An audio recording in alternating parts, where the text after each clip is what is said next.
Thanks for your interest in joining the User-to-User-LIVE community.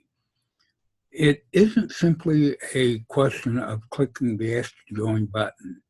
We do have a membership form, and we do require that all members complete and submit the form before being able to post in the community, although you can read in the community all about it.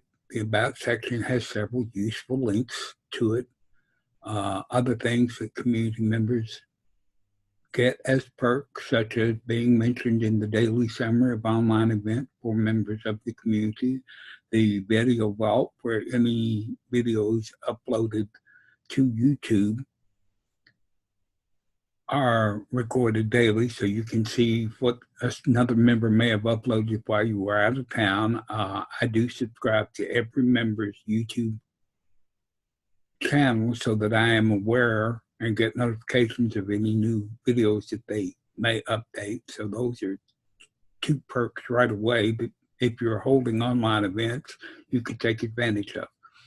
As I said, it's not just a matter of clicking on the Ask to Join button. You must fill out and submit the membership form.